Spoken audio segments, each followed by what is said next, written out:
नमस्कार, मैं हूं निखिल और आप देख रहे हैं चेतना मंच। जब आप और हम स्कूल जाते थे तो हमें ये चिंता सताती रहती थी कि आज कौन सा टेस्ट है, आज लंच में क्या खाएंगे, कौन सा टीचर आज एब्सेंट है। लेकिन आजकल के बच्चे, या यूं कह लें कि आजकल के कुछ बुद्धिजीवी बच्चों को चिंता ये होती है कि कौन स्कूल या कॉलेज में हिजाब पहन के आया है, कौन भगवा रंग की शर्ट डालकर आया है, कौन जय श्री राम बोलता है और कौन अल्लाहू अकबर।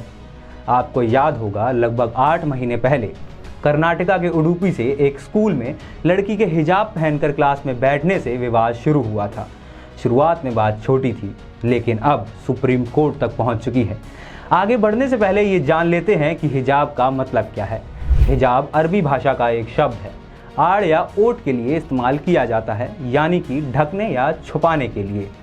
मुस्लिम महिलाएं सर ढकने के लिए जो कपड़ा पहनती हैं उसे हिजाब कहा जाता है। कई लोग हिजाब और बुर्खे में बहुत कंफ्यूज रहते हैं, तो मैं आपको बता दूं कि ये हिजाब है और ये बुर्खा।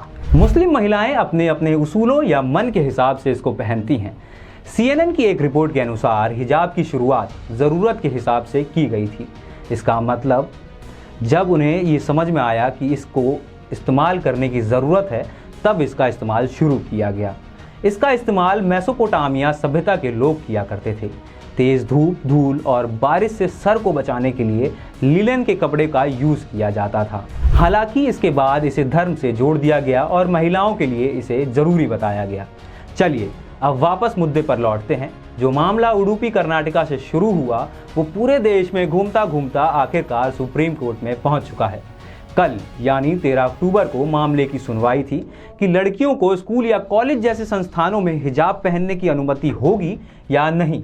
जज हेमंत गुप्ता और जज सुधांशु धूलिया की खंडपीठ को ये फैसला सुनाना था, लेकिन दोनों में सहमति नहीं बन सकी।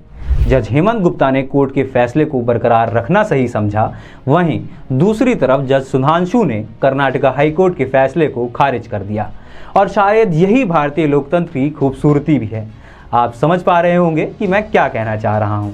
कर्नाटका हाईकोर्ट की फुल बेंच ने इस विवाद पर फैसला सुनाया था और मुस्लिम छात्राओं और संगठनों की तरफ से दायर की गई याचिका को खारिज किया था। कर्नाटका हाईकोर्ट ने कहा कि हिजाब पहनना इस्लाम में ज़रूरी नहीं है। 13 अक्टूबर को हुई सुनवाई में जज धूलिया ने कहा कि मुख्य मुद्दा बालिकाओं की शिक्षा है। शिक्षा हासिल करने में बालिकाओं को काफ़ी दिक्कतों का सामना करना पड़ता है, लेकिन ऐसे प्रतिबंध लगाकर हम उनके जीवन को बेहतर बना रहे हैं क्या? वहीं जज हेमंत गुप्ता ने सवाल उठाते हुए कहा कि हमारी राय इस मामले में बिल्कुल अलग है। क्या हिजाब पर पाबंदी ने छात्राओं को बाधित किया है? क्या हिजाब पहनना धर्म का अनिवार्य हिस्सा है? आपको बता दूं, ये पहला मामला नहीं है जब इन दोनों जजों की पीठ में ये राय अलग अलग हुई हैं।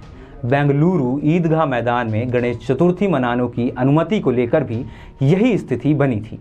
हिजाब मामले में दोनों की राय अलग होने की वजह से अब सुप्रीम कोर्ट की 3 जजों की पीठ सुनवाई करेगी और अब ये देखना बेहद दिलचस्प होगा कि इस पर क्या फैसला आता है। अभी के लिए इतना ही। देखते रहिए चेतना मंच।